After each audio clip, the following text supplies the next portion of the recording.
Macron, il disait il y a, je sais plus, trois jours, un truc comme ça, il disait mais c'est pas en bloquant le pays qu'on négocie, qu'on peut négocier. Et nous on se dit bah si justement, c'est quand même.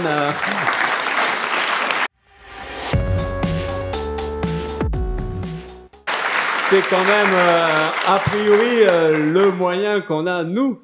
Quand je dis nous, c'est notre camp social, de pouvoir remettre ça au goût du jour. Enfin, il y a toujours eu des moments comme ça de lutte qui font dire, bah oui, finalement notre force, elle est là, elle est dans la rue, dans les grèves, dans les occupations, dans les blocages, et dans la radicalité de formes de lutte même, parce que on peut parler aussi de toutes les luttes environnementales, les ZAD. Enfin voilà, c'est dans ces combats-là qu'on arrive un peu à changer l'ambiance et à déstabiliser un pouvoir, ou en tout cas essayer de grappiller des choses. En fait, la question de la taxation, c'est aussi ça qu'on a envie de discuter, c'est que on prend combien, on prend jusqu'à combien, et c'est quoi qui est abusé ou abusif.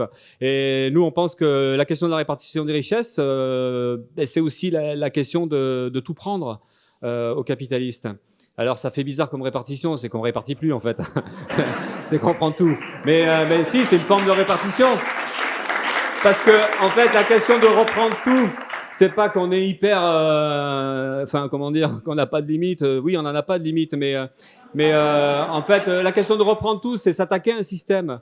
Parce qu'on peut avoir des augmentations de salaire et on peut espérer que dans les séquences actuelles, le rapport de force évoluera au point qu'on pourra obtenir des vraies augmentations de salaire et de changer la donne profondément au niveau des relations sociales ou des relations même salariés-patrons et puis des relations dans la société.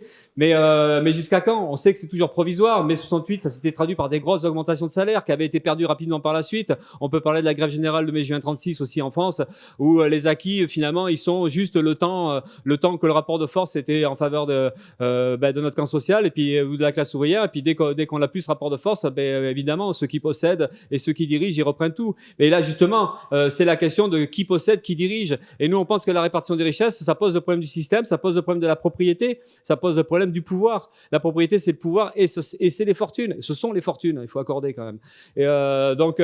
Et c'est pour ça qu'il faut s'attaquer au système. Alors ça veut pas dire que aujourd'hui la lutte c'est forcément la réappropriation collective, même si ça l'est de toute façon à une perspective à plus ou moins long terme, mais de fait aujourd'hui c'est oser remettre en cause le système, ce qu'a fait Clémentine Autain tout à l'heure, ce que font pas tout le temps les élus de la France insoumise, ce que fait pas non plus tout le temps Mélenchon, la remise en cause du capitalisme.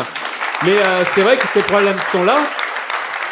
Et ces problèmes se discutent, mais pas juste comme ça à un moment donné, c'est arriver à voir comment on discute de ces choses-là réellement, et même de discuter que la meilleure façon d'être réaliste sur la question des salaires, sur la question de la répartition des richesses, c'est la remise en cause totale du système. Au moins l'affirmer en tant que perspective politique. L'ensemble des grèves, dès qu'il y a un rapport de force qui évolue, ça nous aide à discuter de ça, parce que ça rend forcément plus crédible cette idée qu'à un moment donné, des choses peuvent se passer assez radicalement, et qu'en tout cas, on peut faire trembler le pouvoir, on peut faire trembler, quand je dis le pouvoir, c'est pas juste le gouvernement, c'est aussi la classe des riches, la classe des possédants, ceux qui dominent, les capitalistes, et que pour les faire trembler, pour arriver à les faire payer, pour arriver à faire en sorte qu'à un moment donné le ruissellement il fonctionne, c'est les luttes de classe, et c'est la révolte, c'est la colère, et ce sont des formes de lutte radicale.